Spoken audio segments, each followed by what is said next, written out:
Hello friends, क्या आप index mutual fund में निवेश करना चाहते हैं? क्या आप इंडिया का ग्रोथ स्टोरी में पार्टिसिपेट करना चाहते हैं? या फिर ऑलरेडी आप इंडेक्स म्यूचुअल फंड में निवेशित है लेकिन अपना पोर्टफोलियो का कितना हिस्सा इंडेक्स म्यूचुअल फंड में लगाना है वो नहीं जानते हैं? तो ये सब कुछ के बारे में इस वीडियो में हम डिटेल्स जानेंगे। तो इस वीडियो बहुत ही इंपॉर्टेंट होने वाला है और उसके बाद हम जानेंगे 3 बेस्ट इंडेक्स म्यूचुअल फंड जहां पे आप लॉन्ग टर्म के लिए निवेश कर सकते हैं। और उसके बाद वीडियो में एंड में मैं एक स्पेशल टिप्स आप लोगों के साथ शेयर करूंगा जिसको यूज करके आप इंडेक्स म्यूचुअल फंड से ज्यादा कमाई कर सकते हैं अपना पोर्टफोलियो एलोकेशन के द्वारा। और हम पोर्टफोलियो एलोकेशन भी हम लोग इस वीडियो में जानेंगे कैसे आप एक बैलेंस्ड पोर्टफोलियो बना सकते हैं। अपने पोर्टफोलियो में इंडेक्स म्यूचुअल फंड को कितना एलोकेट करना है वो भी हम जानेंगे।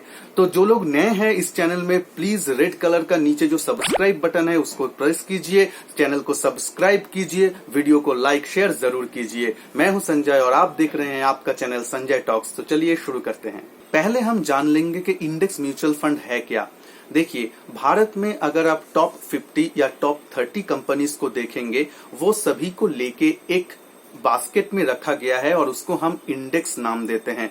ये हमारा जो स्टॉक मार्केट है जैसे कि एनएसई और बीएसई, ये लोग एक इंडेक्स बनाता है जिसके अंदर भारत का टॉप 30 या टॉप 50 कंपनीज रहता है। जैसे कि निफ्टी 50 इंडेक्स में भारत का टॉप 50 कंपनीज मौजूद है, वैसे ही सेंसेक्स में टॉप 30 कंपनीज मौजूद है। ऐसा ही बहुत सारा इंडेक्स बनाया गया है एनएसई और बीएसई द्वारा, जैसे कि आपका डिविडेंड यील्ड इंडेक्स, जैसे कि आपका फार्मा इंडेक्स, बैंकिंग इंडेक्स, ऐसा बहुत सारा इंडेक्स बनाया गया है।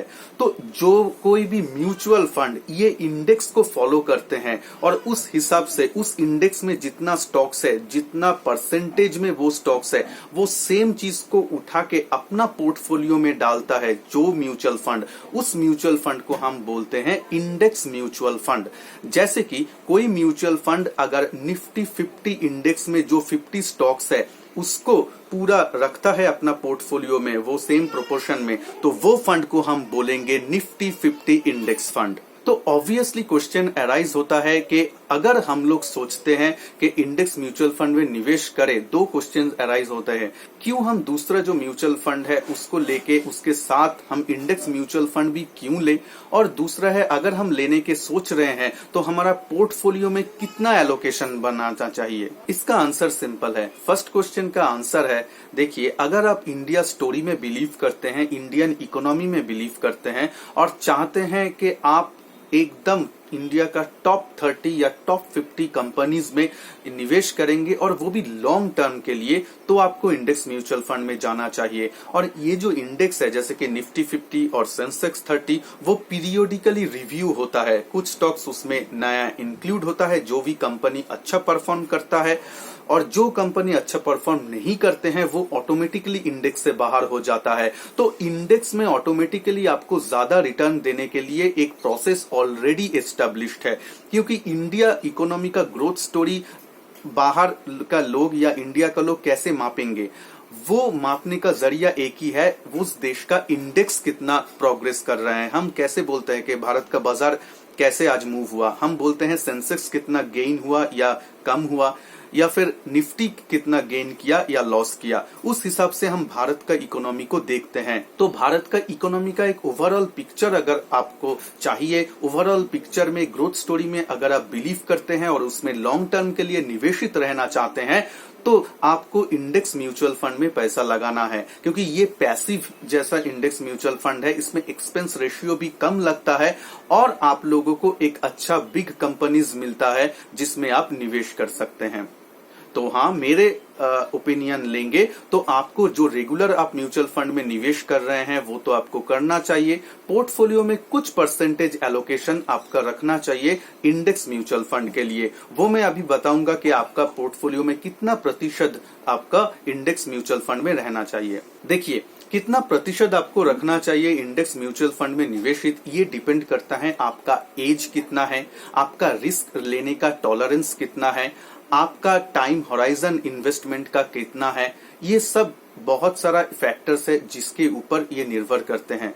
लेकिन मैं अगर एक एग्जांपल ले लूं, एक मान लीजिए आपका उम्र 30 इयर्स है और आपका इनकम ठीक ठाक है, आप रेगुलरली कुछ म्यूचुअल फंड में भी ऑलरेडी निवेशित है, तो उस टाइम में आप एटलीस्ट स्टार्टिंग के टाइम में आप 10 to 20% अपना जो पोर्टफोलियो का हिस्सा है वो आप इंडेक्स म्यूचुअल फंड में लगाने के सोच सकते हैं। ये आप फर्स्ट स्टार्ट कीजिए, उसके बाद अगर आप कंफर्टेबल हो जाए इंडेक्स म्यूचुअल फंड में, अगर आप देखते हैं कि वो इंडेक्स म्यूचुअल फंड आपको अच्छा सुकून दे रहा है, आपको अच्छा रिटर्न कमा के दे रहे हैं, देन आप उसको ज्यादा पोर्टफोलियो में एलोकेशन बढ़ाने के सोच सकते हैं। एटलीस्ट आपको 10 या 20% देके स्टार्ट करना चाहिए। तो पोर्टफोलियो में अपना एलोकेशन स्टार्ट करते टाइम, जैसे मैंने एग्जांपल दिया, 10 से 20% प्रतिशत आप लेके स्टार्ट कर सकते हैं। और वीडियो में एंड में मैं बताऊंगा कि आपका पोर्टफोलियो अगर मिड कैप ओरिएंटेड है, लार्ज कैप ओरिएंटेड है, तो उस टाइम आप कितना प्रतिशत एलोकेट करेंगे, उस टाइम आपका प्लान किया होगा। ये एक स्पेशल टिप्स मैं वीडियो का एंड में दूंगा,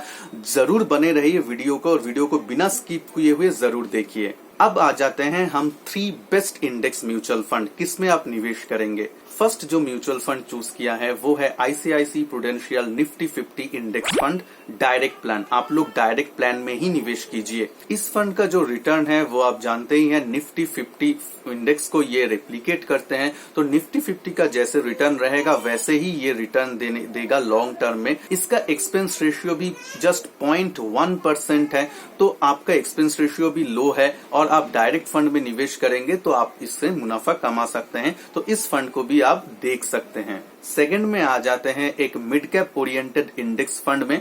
हालांकि ये मिड कैप हम नहीं बोल सकते, क्योंकि ऑलरेडी जो यहाँ पे मिड कैप है उसमें जो मार्केट कैप है कुछ कंपनीज का बहुत ही ज्यादा है, वो लार्ज कैप का कैटेगरी में आ जाता है। लेकिन फिर भी थियोरिटिकली हम इसको बोल सकते हैं, क्योंकि निफ्टी 50 जो इंडेक्स है, ये जो इंडेक्स है ये निफ्टी 50 का नेक्स्ट वाला जो 50 स्टॉक्स रहेगा, नेक्स्ट 50 इंडिया का जो बिग कंपनीज रहता है वो वाला इंडेक्स है, उसका नाम है निफ्टी नेक्स्ट 50 इंडेक्स। इस कैटेगरी में आपको बहुत सारा फंड हाउस मिल जाएगा, लेकिन इसमें आप कोई भी एक को चूज कर सकते हैं। आप यहाँ पे UTI Nifty next 50 index fund में लगाने का सोच सकते हैं। इस फंड का एक्सपेंस रेशियो भी कम है। थर्ड फंड में आ जाते हैं। थर्ड फंड है एक Sensex based index fund. Sensex में 30 स्टॉक्स होते हैं यूजुअली, जो आपका बीएसई मेंटेन करता है ये सेंसेक्स। यहाँ पे आप एचडीएफसी सेंसेक्स फंड को चूज कर सकते हैं, डायरेक्ट प्लान में उसका निवेश कर सकते हैं। इसका एक्सपेंस रेशियो भी 0.3 के आसपास है। आप लोगों को देखते रहना है। देखिए, ये जो इंडेक्स म्यूचुअल फंड्स है, इसमें लगभग सभी जो फंड हाउस है वो लोग निफ्टी 50 या आपका निफ्टी नेक्स्ट 50 जो भी इसका बेंचमार्क है उसको फॉलो करता है। आप लोगों को क्या करना है, आप लोगों को उसका एक्सपेंस रेशियो देखना है, वो फंड का फंड हाउस कैसा है वो देखना है। ये सब पर्टिकुलर देख के आपको डिसीजन लेना है। और ये जो एक्सपेंस रेशियो है ये मैं आज का डेट का बोल रहा हूं, लेकिन एक्सपेंस रेशियो कभी कभी चेंज होता है। म्यूचुअल फंड इसको चेंज करता है, पीरियोडिकली इसमें चेंज आता है। तो आप लोग जब निवेश करेंगे तो हर 6 मंथ या 1 साल में एटलीस्ट आप रिव्यू कीजिए कि आपका फंड कैसे परफॉर्म कर रहा है, उसका एक्सपेंस रेशियो क्या है, स्पेशली इंडेक्स फंड का, और उस हिसाब से आप डिसीजन लीजिए। अब आ जाएंगे हम एक स्पेशल टिप्स में, जिसको आप यूज करके ज्यादा मुनाफा अपना पोर्टफोलियो से ओवरऑल कमा सकते हैं। लेकिन जो लोग भी नए हैं इस चैनल में, अगर मेरा एफर्ट आप लोगों को अच्छा लग रहा है तो प्लीज नीचे सब्सक्राइब बटन को प्रेस कीजिए और वीडियो को लाइक शेयर जरूर कीजिए, क्योंकि आपका एक सब्सक्राइब मुझे मोटिवेट करेगा आप लोगों के लिए नए इंटरेस्टिंग वीडियो बनाने के लिए। तो आप लोग पोर्टफोलियो में जो ऑलरेडी निवेशित है, जो जिन लोगों का ऑलरेडी एक म्यूचुअल फंड का अच्छा खासा पोर्टफोलियो है, वो लोग अभी कैसे डिसाइड करेंगे कि इंडेक्स म्यूचुअल फंड आपको लेना है। लेकिन इंडेक्स म्यूचुअल फंड तो आप लेने का सोच लिया और आपने फंड भी चूज कर लिया, लेकिन कौन सा एग्जैक्ट फंड आपका जो एलोकेशन है उसके साथ एकदम परफेक्ट बैठेगा, ये आप कैसे देखेंगे या कैसे चूज करेंगे। देखिए, अगर मान लीजिए आपका टाइम होराइजन बहुत ही लॉन्ग टर्म है, जैसे कि मान लीजिए 15 इयर्स या 20 इयर्स, तो आप बहुत लॉन्ग टर्म के सोच रहे हैं, तो आपका पोर्टफोलियो शायद ज्यादातर मिड कैप ओरिएंटेड रहेगा। हाँ, ज्यादा लार्ज कैप ओरिएंटेड नहीं रहेगा, शायद ज्यादा मिड कैप ओरिएंटेड रहेगा, क्योंकि आप बहुत ही लॉन्ग टर्म में सोच रहे हैं। उस टाइम आप क्या कर सकते हैं, अगर आपका मिड कैप में पोर्टफोलियो बनाने का प्रोसेस है, आप लोग चाहते हैं कि एक मिड कैप में अच्छा पोर्टफोलियो बनाएंगे लॉन्ग टर्म के लिए, तो उस टाइम आप निफ्टी नेक्स्ट 50 इंडेक्स फंड जो है, जो यूटीआई निफ्टी नेक्स्ट 50 फंड जो मैंने प्रीवियसली बोला था, आप उसमें निवेशित होने के लिए सोच सकते हैं, क्योंकि वो फंड आपका पोर्टफोलियो से एकदम मैच हो जाएगा, आपका जो गोल प्रोसेस है उसके साथ ये परफेक्टली बैठेगा। तो वो चीज बहुत जरूरी है। मान लीजिए आप एक ऑलरेडी आपका मिड कैप ओरिएंटेड पोर्टफोलियो है, आप चाहते हैं कि मिड कैप में पैसा लगाए क्योंकि आपका टाइम होराइजन 20 या 30 इयर्स का है, लेकिन आपने एक लार्ज कैप फंड ले लिया, तो आपका क्या होगा, आपका जो ओवरऑल पोर्टफोलियो का रिटर्न है वो नीचे आने चालू होगा, वो एक्सपेक्टेड नहीं है। तो आप आराम से, अगर 20-30 इयर्स का होराइजन में है, तो आप आराम से निफ्टी नेक्स्ट 50 इंडेक्स को चूज कर सकते हैं और उसमें पैसा निवेशित होने का कोशिश कर सकते हैं। ये तो हुआ एक स्ट्रेटेजी। और एक स्ट्रेटेजी क्या है, आपका पोर्टफोलियो का आप एक बार रिव्यू कीजिए। रिव्यू करने के बाद अगर आपको लगता है कि पोर्टफोलियो में कुछ एक चीज मिसिंग है, कुछ फीलर्स का जरूरत है, उस टाइम इंडेक्स म्यूचुअल का फंड को वो गैप फिल करने के लिए एग्जाम्पल के तौर पे मैं बता सकता हूं, मान लीजिए आपका टाइम होराइजन लॉन्गर टर्म का ही है, 5 साल, 10 साल, 15 इयर्स, या फिर आप कुछ गोल ऐसा सिलेक्ट ही नहीं किए, ऐसे ही म्यूचुअल फंड में निवेश कर रहे हैं। बहुत सारा रिटेल इन्वेस्टर ऐसे ही करते हैं, मैं भी जब शुरू किया था ऐसे ही किया था। कुछ परफेक्ट गोल नहीं था, निवेश करना है तो हम निवेश करना स्टार्ट किए, 1-2 साल निवेश किए, उसके बाद देखे कि मेरे पोर्टफोलियो में जो है ज्यादातर मिड कैप ओरिएंटेड मेरा फंड्स है, लार्ज कैप तो है ही नहीं ज्यादा। तो उस टाइम मुझे एक लार्ज कैप फंड का जरूरत रहता है। तो उस टाइम मैं क्या करूंगा, एक निफ्टी इंडेक्स फंड या सेंसेक्स इंडेक्स फंड को मैं चूज करूंगा, क्योंकि वहां पे लार्ज कैप रहेगा। और अगर मैं इंडेक्स फंड उठाने की कोशिश करूंगा, वो लार्ज कैप फंड मेरा जो पोर्टफोलियो का गैप है वो गैप को फिल करेगा।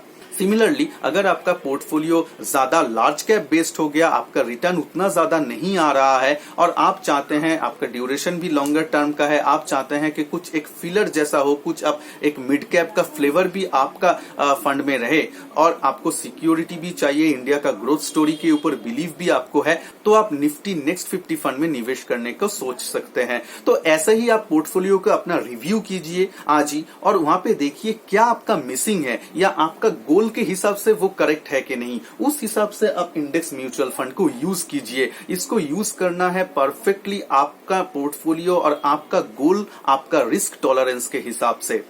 तो होप आप लोगों को ये वीडियो अच्छा लगा होगा। अगर आप लोगों को ये वीडियो अच्छा लगा है तो नीचे सब्सक्राइब बटन में को प्रेस कीजिए, जो लोग भी नए हैं इस चैनल में, और वीडियो को लाइक शेयर जरूर कीजिए। मिलते हैं नेक्स्ट वीडियो में, तब तक के लिए जय हिंद, वंदे मातरम।